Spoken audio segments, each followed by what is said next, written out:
Ok, donc nous ce qu'on voulait faire aujourd'hui c'était présenter donc le concept de la RoboCup mais aussi plonger plus dans les règles et vous montrer vraiment les règles, alors pas jusqu'au moindre détail, hein, mais bon, donc, avec Rémi on s'est réparti les deux on stage de soccer, on a lu le règlement point par point et on a préparé des diapos pour expliquer comment ça se passe en fait, comment ça se passe dans ces différentes ligues.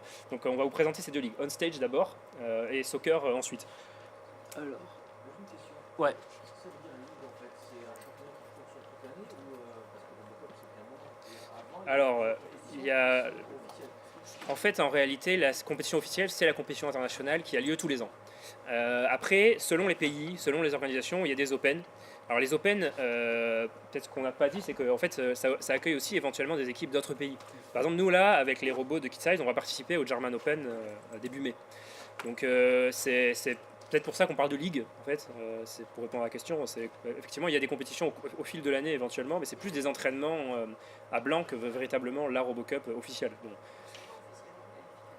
c'est pas officiellement qualificatif, c'est plutôt. Et même je pense pas que ça soit une condition. C'est plus peut-être des bourses qui touchent en fait au final. C'est-à-dire que c'est plus un financement qu'ils obtiennent.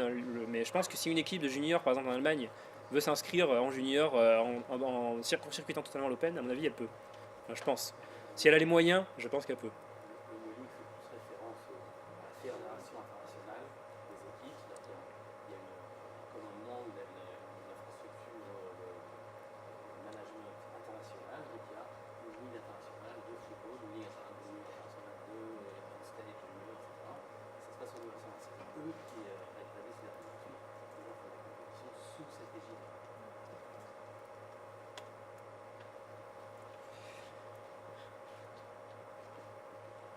Donc, alors, RoboCup Junior On Stage, ça c'est une des ligues. C'est une des ligues qui a un peu évolué. Avant, ça s'appelait Danse. Maintenant, ça s'appelle On Stage. Pourquoi? Parce que ça englobe plus de. Enfin, ça a un périmètre plus large que simplement la danse. Donc, comment ça se passe on stage? Vous allez avoir une scène et vous allez devoir présenter un spectacle en fait. Ce spectacle doit faire intervenir des robots ou un décor interactif, etc. etc. Il peut aussi faire intervenir des humains à l'intérieur. Donc l'intérêt c'est que c'est assez vaste. On peut avoir une narration, on peut faire de la danse, on peut avoir de la musique, etc. Je vais vous expliquer un peu plus les règles. Mais du coup, c'est assez vaste dans le périmètre, dans des possibilités. Cette ligue-là, elle est aussi recommandée parce que ça peut permettre d'inclure vraiment des tout petits aussi dedans, plus facilement, il y a moins de dimensions techniques par rapport à soccer probablement et à rescue. Donc dans cette ligue, vous êtes évalué sur 3 critères en fait. Vous avez un premier critère, c'est la performance, c'est-à-dire le spectacle que vous allez proposer, qui représente 40% de la note. Mais en fait, c'est pas tout. Il y a deux autres passages, il y a deux autres dimensions. Donc cette performance-là, c'est une performance qui dure de 1 à 2 minutes. Donc je vais le détailler après comment ça se passe. Et en fait, il y a deux autres dimensions qui sont à côté, qui permettent de montrer en fait que vous avez fait un travail technique, que vous avez appris, que par exemple les élèves participants ou les étudiants participants ont appris à programmer, qu'ils ont soudé, qu'ils ont fabriqué des panneaux avec des LED ou qu'ils ont programmé les mouvements de leur robot.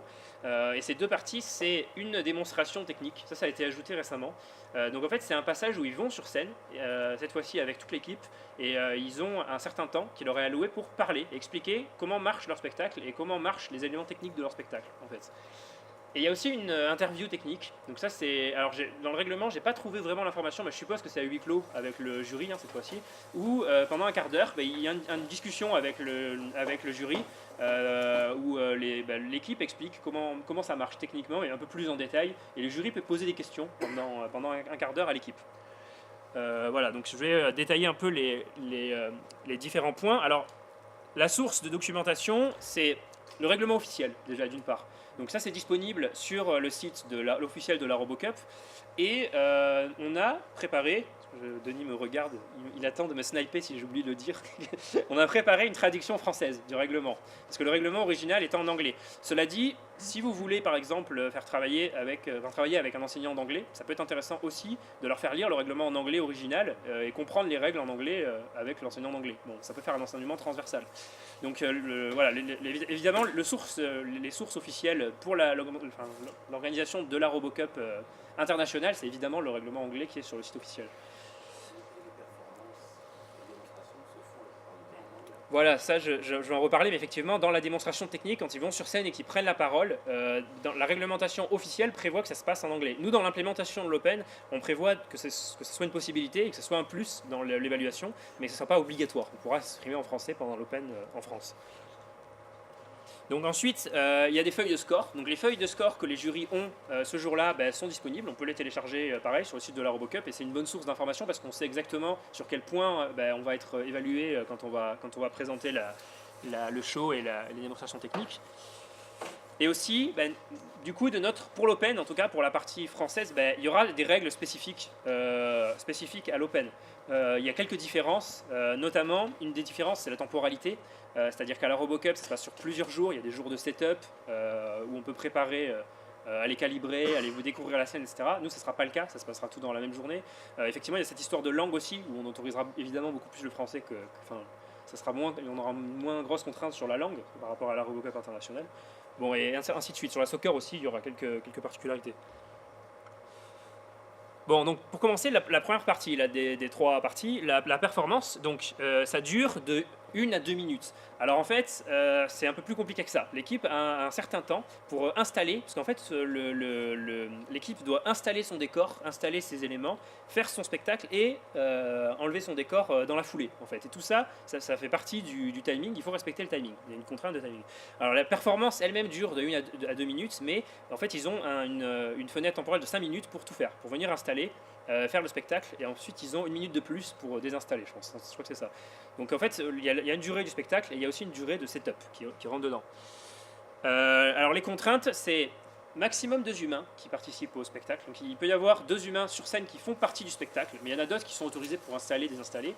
Et au niveau robot, on peut installer tout ce qu'on veut. Donc ça peut être des robots mobiles, ça peut être un bras fixe accroché dans le décor, ça peut être des LED qui clignotent, ça peut être un haut-parleur, etc.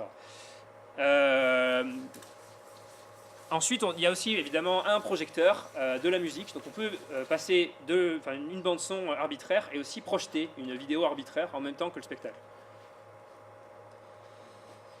Donc voilà, l'équipe, alors ça c'est un exemple, c'est une des photos que j'ai extrait d'une image sur internet qui représente assez bien les règles.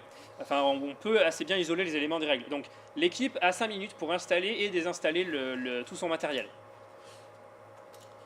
Il y a un espace de 4 mètres par 3 qui est délimité au sol par du scotch noir. Et c'est dans cet espace qu'on a le droit de poser tout le matériel. Et les robots doivent évoluer à l'intérieur de cet espace-là. D'accord ? Donc là, c'est le petit rectangle noir.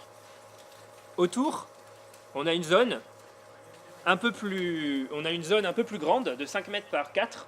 Les humains, eux, qui font le show, ont le droit de marcher dans cette zone. Donc ils peuvent se poser sur le côté, par exemple, pour commenter ou marcher autour du rectangle des robots. Donc ça c'est ce que je disais tout à l'heure, 2 personnes maximum prennent part à la performance et les autres membres peuvent aider donc, pour le montage et le démontage. Donc les robots, on peut utiliser tout ce qu'on souhaite. Alors là on a des exemples de robots mobiles principalement. Ils doivent être autonomes. On n'a pas le droit d'avoir un membre qui est à l'extérieur de la scène et qui pilote les robots. C'est interdit. Le but, c'est que le spectacle se suffise à lui-même, c'est autonome. Tout ce qu'on amène sur scène se débrouille. Par contre, on a le droit d'avoir des capteurs. On peut avoir un capteur, mais pas de contact physique. C'est une des règles. C'est-à-dire qu'on peut, par exemple, détecter une présence. On peut détecter du son. On peut détecter des distances avec de l'ultrason, etc. On a le droit. Par contre, on peut pas avoir de contact physique avec les robots. On peut pas prendre un robot et l'utiliser comme une marionnette, par exemple. Donc donc voilà, ça c'est ce que je disais. Les robots, donc effectivement, sont autonomes.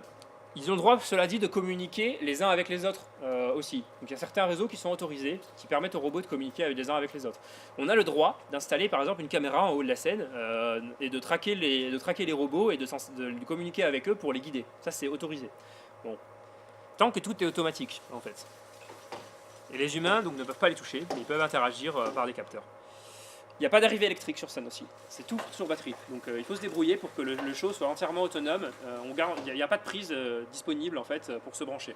Il y a des microphones par contre pour parler. Donc voilà, l'équipe fournit une musique et éventuellement une vidéo qui peut être projetée. Et évidemment, la synchronisation de tous les éléments du spectacle font partie de l'évaluation de la performance. Donc, si c'est bien synchronisé, etc., ça fait partie de l'évaluation. Au passage, la quantité de robots, par exemple, si c'est pas pertinent, ça va pas forcément rapporter spécialement de points, en fait. C'est surtout l'effet artistique que ça, au final, qui est pris en compte.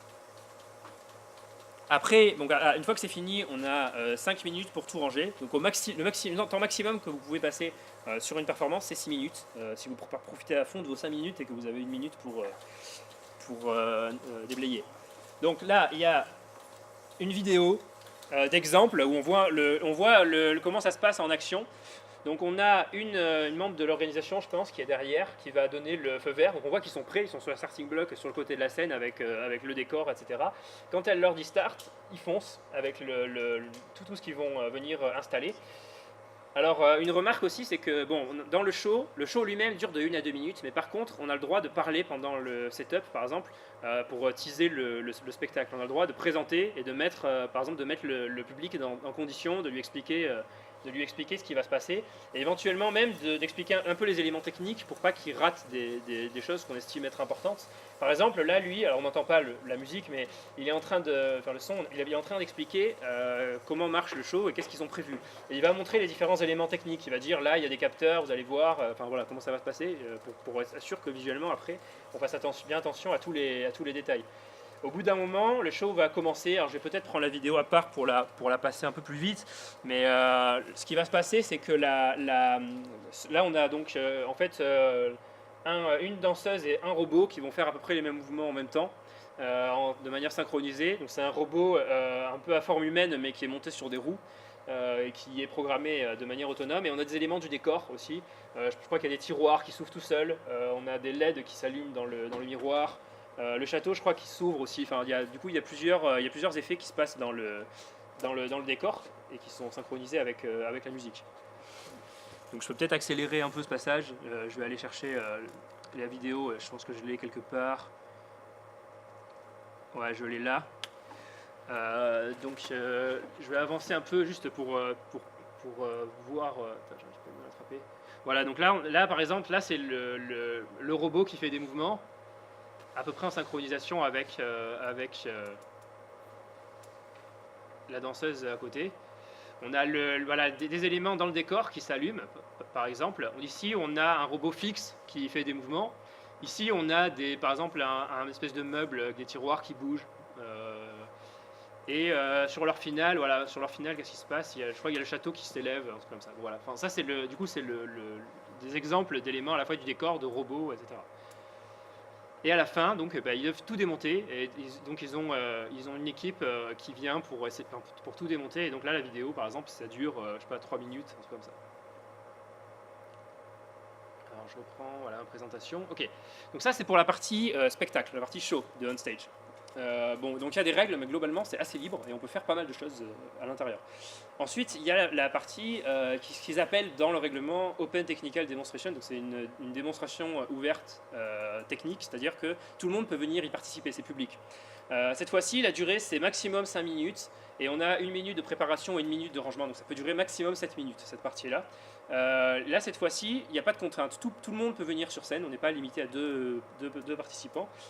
Et effectivement, on va favoriser la langue anglaise pour la discussion sur l'international. Alors, pareil, j'ai une vidéo, on trouve des vidéos sur YouTube, c'est peut-être la meilleure manière de se faire une idée d'à quoi ça ressemble, parce que alors ça a été introduit récemment dans le règlement. Je crois que c'est quelque chose qui a été ajouté l'année dernière, la démonstration technique, qui n'existait pas avant en fait.